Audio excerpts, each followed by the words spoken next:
Envy is actually just showing you that something is possible for you too. That when you see this thing that you want that you don't have, it's actually just the evidence that it is possible. Those feelings or thoughts of envy can be the exact gift you need to motivate you to start taking steps towards something you really want, or just playing around with building new neural pathways for yourself to help your brain to see what's possible for you, reinforcing the magic that is the life we all live. Welcome to the Love Your Brain podcast, the podcast designed for everyday people who are ready to hop off the negative thought hamster wheel and enjoy a less hostile environment in their own brains. Our brains are where we live our entire lives, and I'm on a mission to help people see that they have everything they need to make it a happier place to be. So join us for this episode of the Love Your Brain podcast. Let's get started. Welcome back to the Love Your Brain podcast, or welcome if you're new. Today, we are going to be tackling the topic of envy because so many people seem to have a really negative view of envy, that it's a negative way to be or feel. And they often really just try to fight it or try to convince themselves that they aren't feeling envious or that they shouldn't feel envious. But envy doesn't have to be a bad thing. It actually can be a really beautiful thing. But I think it helps to understand what the brain is doing in the moments where it's experiencing envy and how we can use that going forward. But first, let's unpack what exactly is envy. Now, you are actually going to find a variety of definitions of envy if you search the web. And I am no Merriam-Webster, but I'm going to tell you what I think is the core of envy and how that often looks when you look it up online. So, to me, envy is simply having a thought or a feeling that we want something that someone else has. It's when you look at someone else, their belongings or their experiences, and you think to yourself, oh man, I really wish I had that. What's interesting is if you look it up online, you are going to find that as a basic definition, but some places will actually define it not just as that, but also what happens in your brain after you have that thought. And what I mean by that is many places will actually define envy as not only the thought or feeling of wanting something, but also then what occurs after, which is often a self-loathing that happens of, I don't have that now, and how terrible I feel now that I don't have that thing, or all the reasons why you can't have that thing. There's often these secondary thoughts or feelings that happen after you have that initial thought. And some places will actually define envy with that. I think that's going a little too far personally. For me, envy really is that first thought or feeling of wanting something that someone else has. What happens after that is really what we're going to talk about today, which is what the brain is doing in that process, which can be changed if you choose to. So let's go ahead and unpack a little bit about why I think our brains connect envy with a negative thought process. Well, I do believe that there are a number of contributing factors for this. I'm only going to cover a couple today that I think are particularly relevant to what we're talking about. But first, let's look at neuroplasticity. Now, we talk about that a lot on this podcast, and if you have any experience in this area, it's basically the way that our brain creates pathways of thought that allows us to really have our brains work efficiently. So it finds a path to go down, a thought process to go down, and it's going to choose that same thought process over and over again in order to create a sense of efficiency in our brains. So we don't have to create a whole new thought process every time. Our brains are wired for efficiency. They want to save us energy.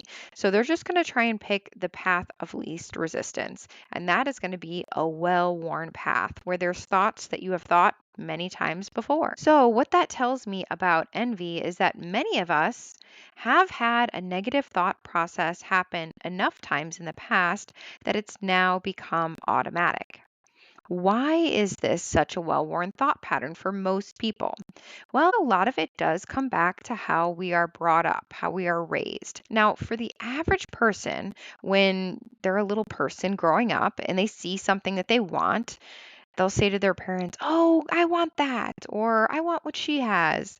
And the parents will often respond either with supplying that thing or explain why either they don't need that thing or they shouldn't want that thing.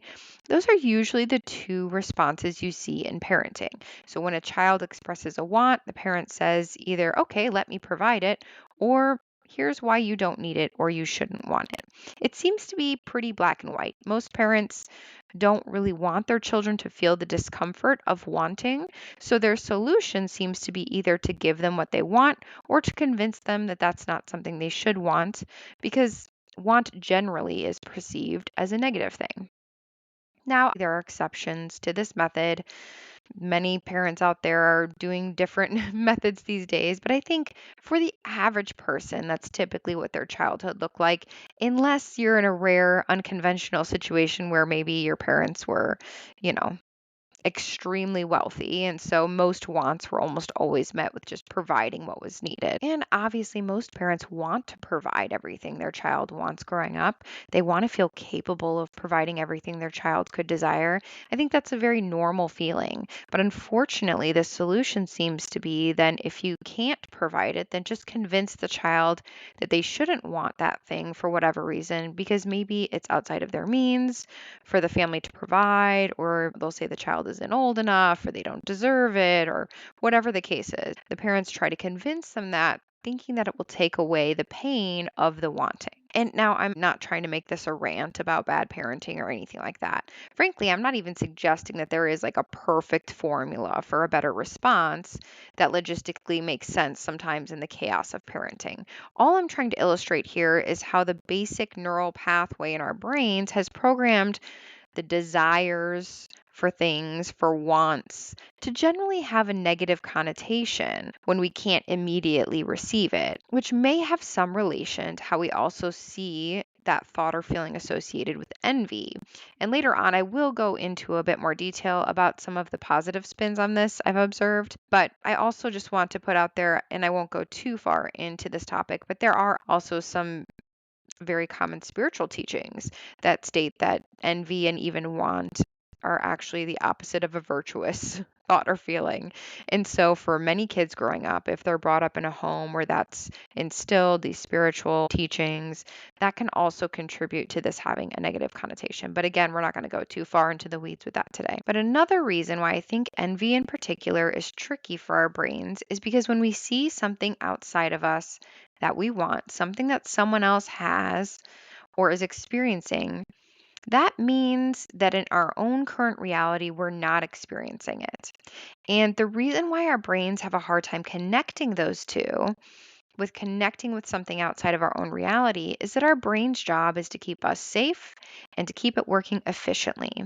And experiencing a different reality usually entails both not feeling safe because it's unknown, but it also affects efficiency.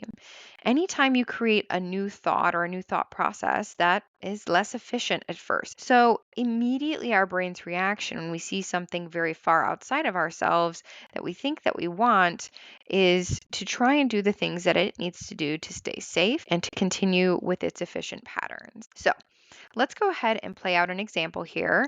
And say you see someone pull up and they've got a really cool car that you want, and you're feeling envious of them. I'm a lover of cars, so this is something I can very easily show you how I tackle regularly. Okay, so here we are having this feeling of envy about this person who has a car that we want.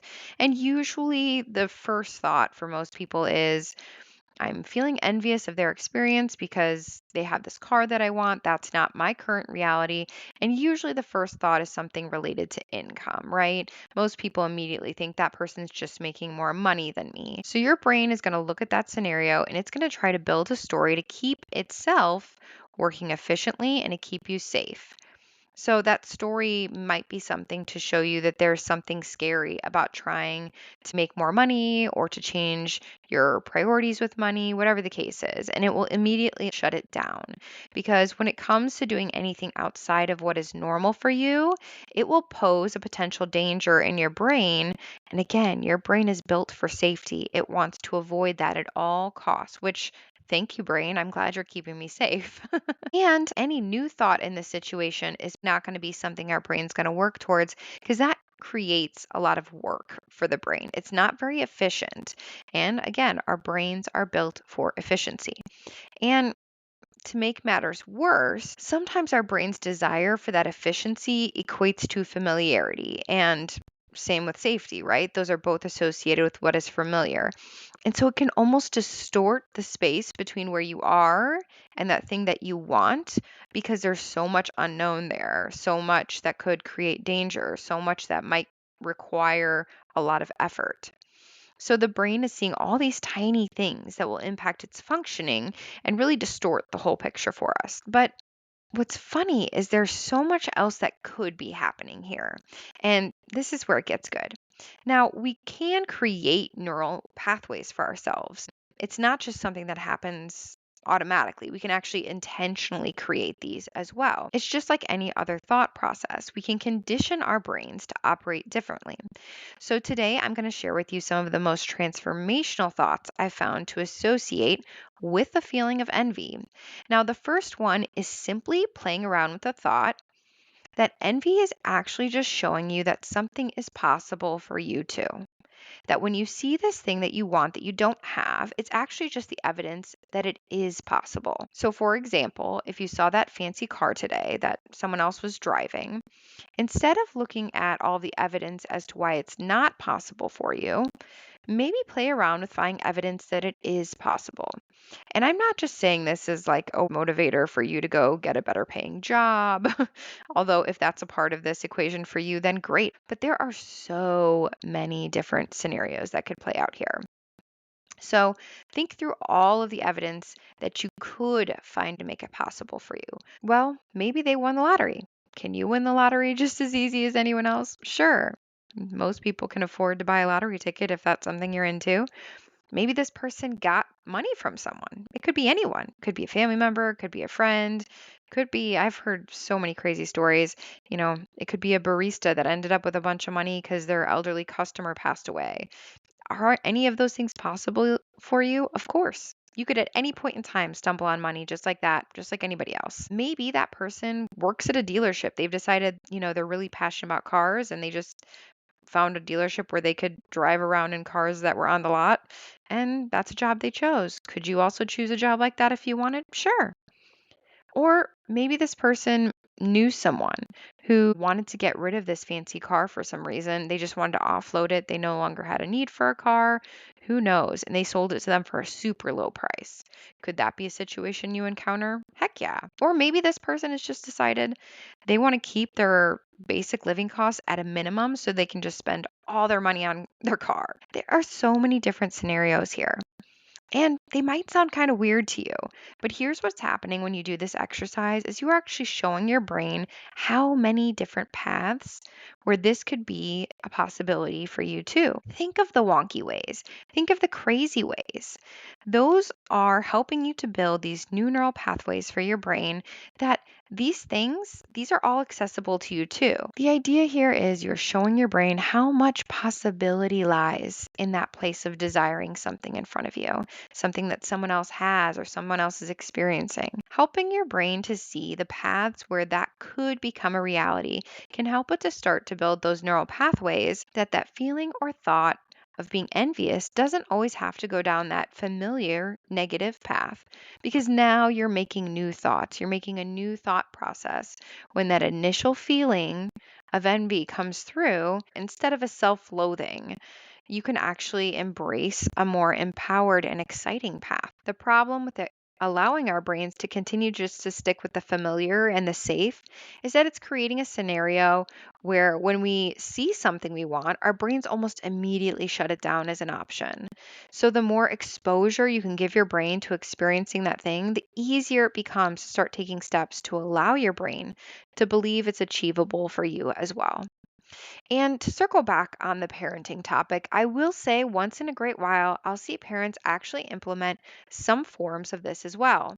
You'll hear them respond to their kids when their kids are complaining about wanting something someone else has or whatever the case is, and they'll have more of a conversation with them. They respond by asking more questions about what they want. Why do they like it? How do they think that person got it? How do they think it might be possible for them too? So, if you are on a journey of reparenting yourself, this could be a great exercise to try. When you start to feel envy pop up, don't be afraid of it. Lean into it. Explore it by asking yourself those questions too. Why does it appeal to me? Are there things about that experience or that item that I want to work towards? How do I think that person got to that place? How can that be possible for me too?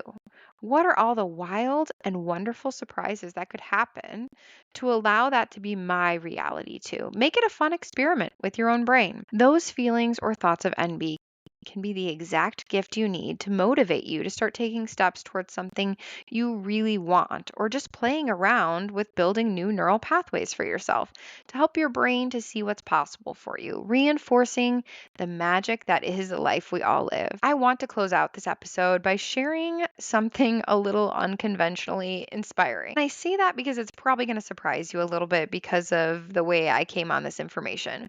But to give you some background, I was married for many, many years and I helped raise two girls that I was a stepmom to. And they also happen to have a stepdad as well, obviously married to their biological mom. And I feel like as I'm introing this, you're probably thinking something negative is going to come out. But actually, that's not the case at all. I was very inspired by my kid's stepdad. I remember after one visit, the girls came home saying how their stepdad was teaching them something that really intrigued me. He apparently had told them that to want is a good thing.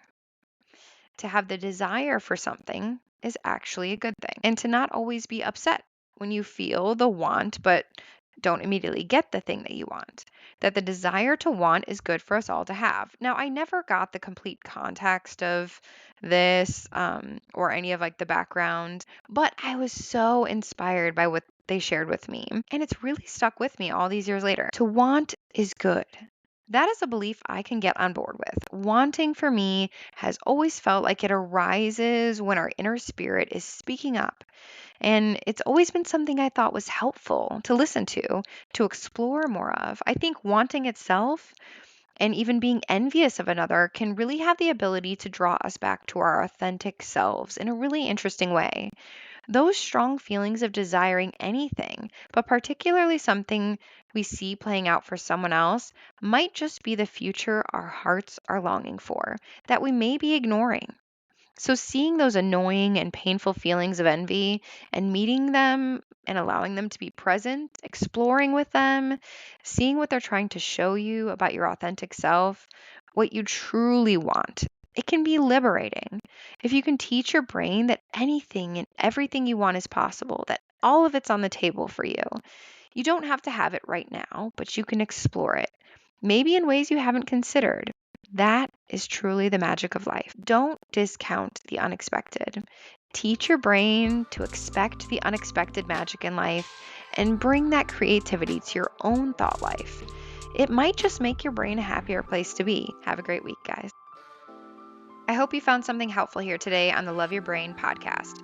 Maybe a laugh or a feeling of validation, or maybe just a few moments to have company while you do your laundry. Whatever you take from it, I hope you enjoyed your time and leave feeling empowered to be more you every day. Make sure you're subscribed so you don't miss out on the next episode, and leave a review. I'd love to hear what you think. Have a great one.